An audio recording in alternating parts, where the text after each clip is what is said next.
So this is the X1 MK2. This is not meant to be a review tutorial, but I do get asked a lot if I like it or not. And I do, mainly because I feel like it's very versatile. I have two different mappings. One if I'm using my S4, and another if I'm using this as just a standalone mixer-ish type setup.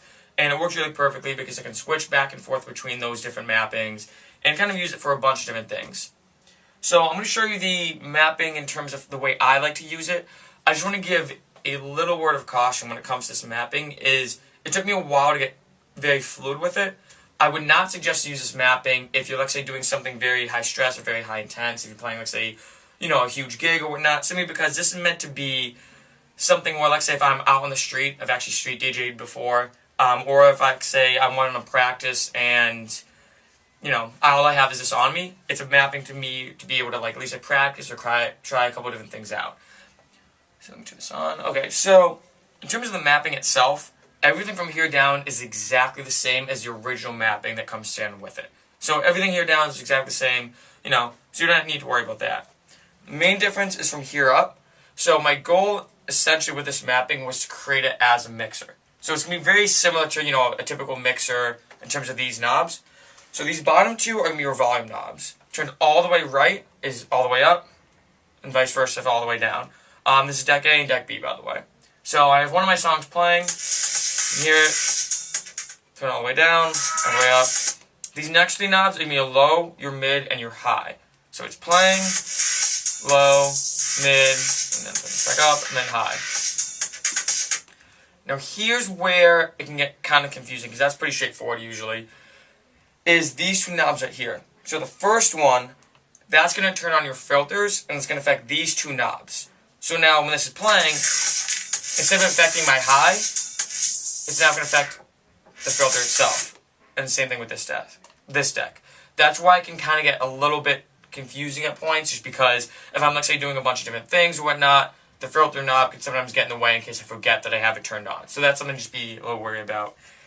Next button, is this one. Now this turns on these four knobs right here, these six, as effects controllers. So this is basically your mixer.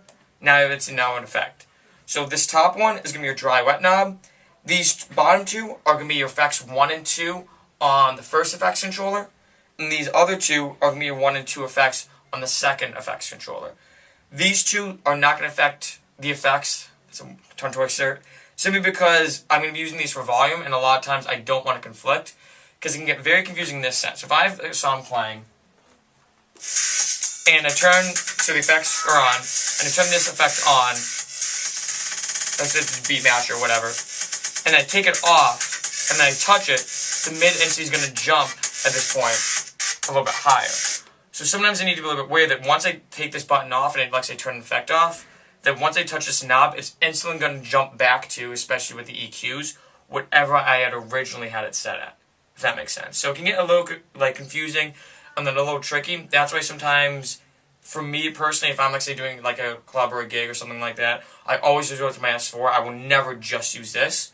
However, let's say if I'm practicing or, using it for whatever, then sometimes it works fine. Because as you can see, this turns on the filter, this turns on the dry wet knobs. So these knobs, these two specifically right here, each control 3 different things. And these two right here, each control 2 different things. So a little bit confusing. And then lastly, these two knobs right here turn on your effects. That's about the same as the original mapping. Now these two are volume kills, in case, let's say you have someone playing, rather than going like this, you can just tap it like that to kill the volume completely.